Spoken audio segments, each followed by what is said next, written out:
I've been a wrestling fan since I was a child.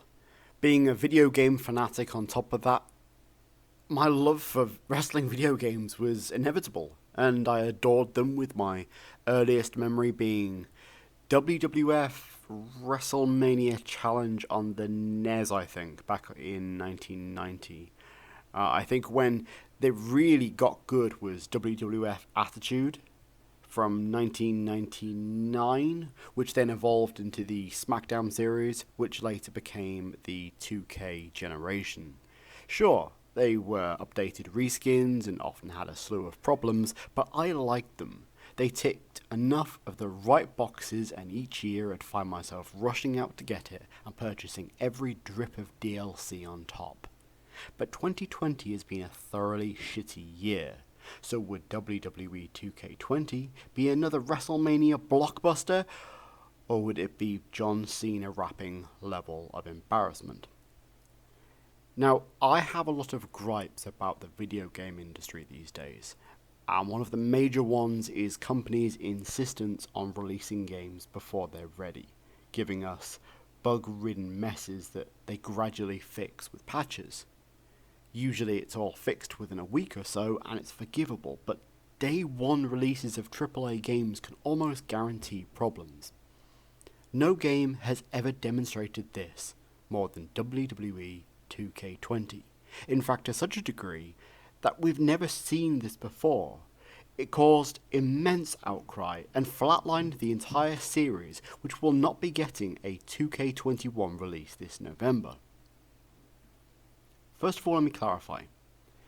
We're not talking a few bugs. We're talking an entomologist's lab of bugs.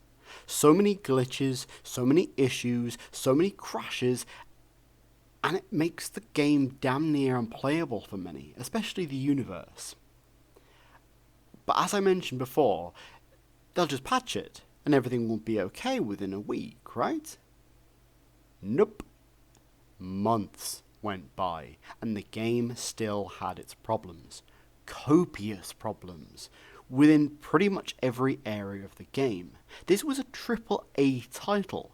Pulling this stunt was unforgivable. They gave people nothing short of a broken game.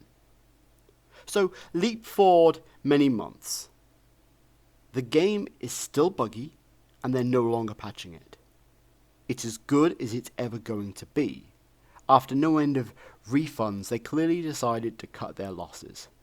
Is the game playable? Absolutely, but expect problems. You will see them. From broken graphics to characters getting stuck in scenery to issues with custom titles and entrance musics. It's just a mess. On the flip side, if you can get past that, it's the same old formula that I love. It has an immense roster, plenty of content, and there's a lot there to have fun with.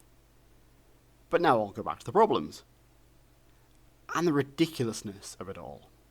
The DLC. I mean, we're talking zombie characters and silly plot lines and that crappy, I can't even remember the name of it, the Southern wrestling parody thing which Cena and Rusev and all of those were involved in, which is just plain stupid. Now, how about that the huge star around of that time, The Fiend, wasn't even on the main roster, and you had to pay for DLC to get him.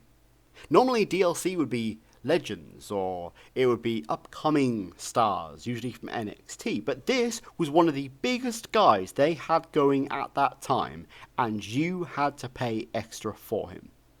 What an absolute cockslap that was to the fans of the game. And that's not even touching upon the annual problem of it being outdated, from appearances to music to movesets. What's taken place here is damn heartbreaking. A franchise that I've played every year for longer than I can remember was killed off because of incompetence and laziness. How about, in future, you delay a game if it's not finished?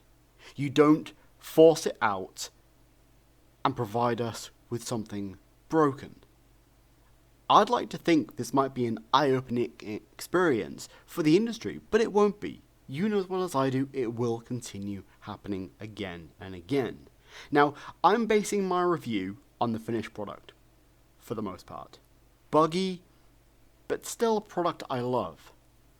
Sadly, with all the issues building up to it and the existing issues, has left me saying that, and it pains me, I award WWE 2k20 a 5 out of 10.